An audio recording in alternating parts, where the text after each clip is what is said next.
Whenever you feel like criticizing anyone, he told me, just remember that all people in this world haven't had the advantages that you've had. We graduated in 1915. It must have been 7 years before I've seen you. All right, what have you been up to all these years? I decided to get back to the East and learn about the bond business. How interesting of you to do that. I do indeed think it would be able to support one more man. So, Nick, tell me where you graduated from again and some background on you. It's been so long. I graduated from New Haven in 1915, and a little later I participated in the delayed Teutonic migration known as the Great War.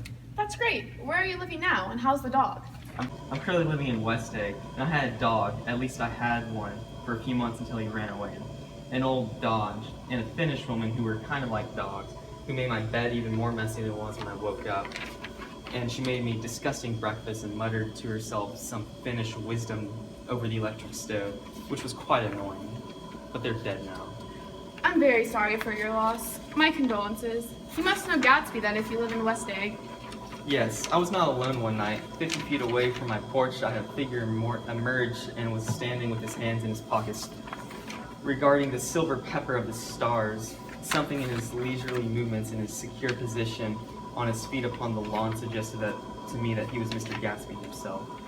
Come out to determine what share was his of our local heathens. I could have sworn he was voluntarily. I glanced seaward and distinguished nothing except a green light, minute and far away. That might have been the end of the dock. When I looked once more for Gatsby, he had vanished, and I was once again alone in the darkness. The telephone had a sudden ringing inside, startlingly, and Daisy shook her head decisively at Tom. The subject of the stables, in fact all subjects, just vanished into thin air. I couldn't guess what Tom and Daisy were thinking, but I doubt if even Miss Baker, who seemed to have mastered a certain hearty skepticism, was able utterly to put the fifth guest's shrill metallic urgency out of mind. We don't know each other very well, Nick. Even if we are cousins. You didn't come to my wedding. I had not come back from the war yet at that time. I then changed the topic to be about her daughter. I suppose she talks and eats and everything. She must be a big handful to take care of around the house. Oh, yes.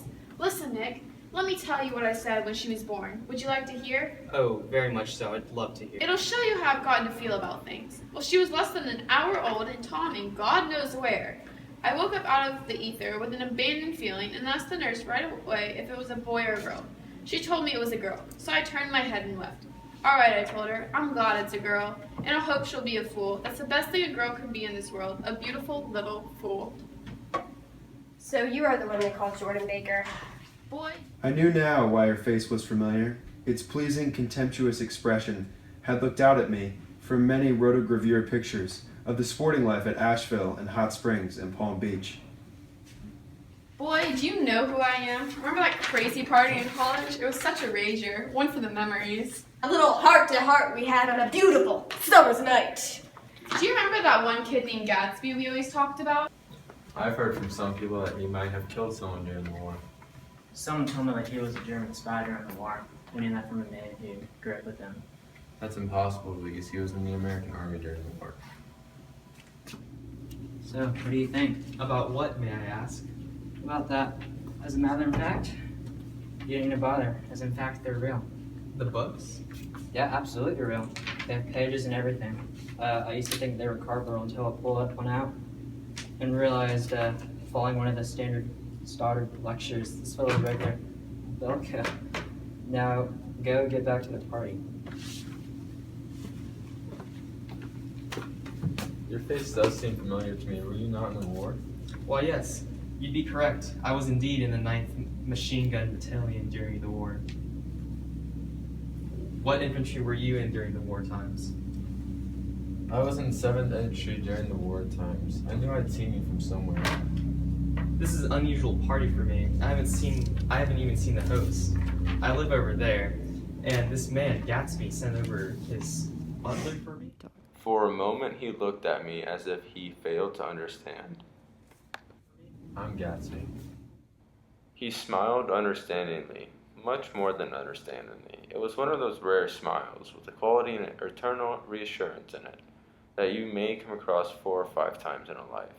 Some time before he introduced himself, I'd got a strong impression that he was picking words with care.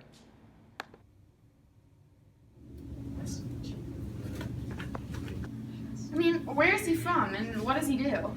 Now that you started me on the subject, I heard he's an Oxford man. However, I do not believe a word he says about being an Oxford man. How come? He seems like a trustful of a man to me. To be honest, I don't truly know why, but I just don't think he went there. I honestly think he killed a man. But as I walked down the steps, I realized the party was not over.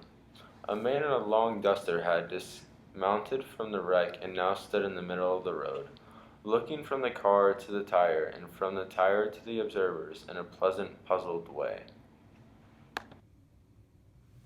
Yeah. Good. You see, he went in a ditch. Oh, how did it happen? I know nothing about mechanics. But how did it happen? Did the guy just drive into a wall or something? Don't ask me. I know very little about driving. Next to nothing. It happened. That's all I know.